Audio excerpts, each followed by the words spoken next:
ইউসুফ জুলেখা নামে ওই যে কি সিরিয়াল চলতেছিল, এগুলো দেখবেন না, হারাম।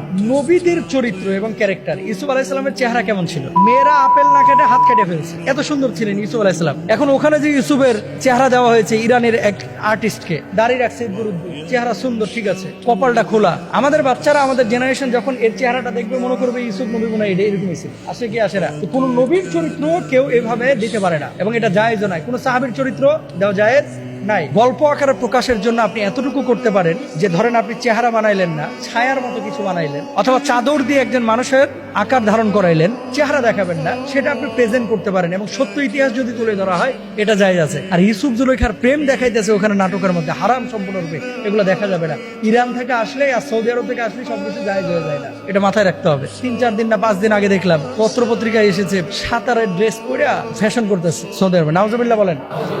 তো যা কিছু ওখান থেকে আসলেই সবকিছু জায়েজ হয়ে যাবে, বিষয়টা কিন্তু এরকম না। আমাদের বাংলাদেশে যে সিরিয়ালগুলো এবং তুর্কিরা যে সিরিয়ালগুলো নির্মাণ করেছে, এই সিরিয়ালগুলো ফ্রেমটা অটোমানদের রেখেছে, আর ভেতরের গল্প অনেক কাটছাট করা হয়েছে। সুলতান সুলেমান, তারপর আব্দুল হামিদ খান, তারপরে এই সুলতানদের বংশধরের যে সমস্ত মানুষগুলো ছিল, সবাই যে সারাক্ষণ মেয়ে নিয়ে আর প্রেম নিয়ে ব্যস্ত থাকতো, বিষয়টা এরকম নাকি। সুলতান ফাতে মোহাম্মদ কুস্তুনতুনিয়া যিনি জয় করেছিলেন, আল্লাহওয়ালা ছিলেন, আল্লাহওয়ালা। আল্লাহ রাসূল বলেছিলেন যে আমার উম্মতের মধ্যে এক শ্রেণীর উম্মত আসছে যাদের হাতে কুস্তুনতুনিয়া মানে ইস্তাম্বুল বিজয় লাভ করবে, এদেরকে আল্লাহ সুবহানাহু ওয়া তাআলা বদরের যুদ্ধ যারা করেছে তাদের মতো মর্যাদা দিবেন। সুলতান ফাতে মোহাম্মদ, ওনারা কুস্তুনতুনিয়া জয় করেছে, ওনারা সেই মর্যাদা পাবেন। ওনারা আল্লাহওয়ালা ছিলেন এবং ঈমানের জোরে কিন্তু তারা জয়লাভ করেছিলেন। তো এরকম সারাক্ষণ যদি প্রেম নিয়ে, নারী নিয়ে মত্ত থাকতেন, এই বিজয়কে আল্লাহ তাআলা তাদেরকে দিতেন। এবার আসেন রাষ্ট্রনায়ক, ধরেন কথার কথা, এই যে সৌদি আরবের যে প্রিন্স যারা আছে, 5 ভাই, 4 ভাই ভালো, 1 ভাই খারাপ, মানে একই ফ্যামিলির 10টা ভাই আছে বা সন্তান আছে, 10 জনের মধ্যে 8 জন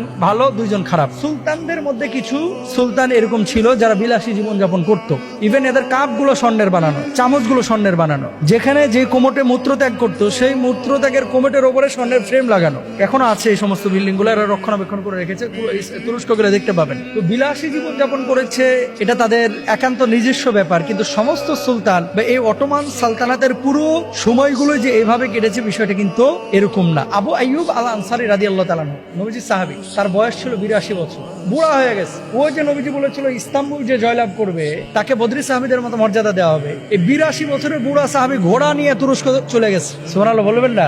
আরে একা না তো, ওনার সাথে আরো অনেক সাহাবী ছিলেন। সৌদি আরব থেকে তুরস্কের দূরত্ব মিনিমাম 3000 কিলোমিটার। কয় হাজার কিলোমিটার? 3000 কিলোমিটার ঘোড়াতে চড়ে গেছে ইস্তাম্বুল জয় করবে। উনি সাহাবী আবু আইয়ুব আনসারী রাদিয়াল্লাহু তাআলা সরাসরি নবীজিকে দেখেছেন। এই বুড়া সাহাবীদেরকে নিয়ে ইস্তাম্বুল জয় করতে পারে নাই। ওখানে খ্রিস্টানদের এত পাওয়ার ছিল, উনি ওসিয়ত করে গেছিলেন যদি আমি এখানে শহীদ হয়ে যাই, আমার লাশটা আর ফিরে নিয়ে যাবে না, আমাকে এখানেই দাফন করবা।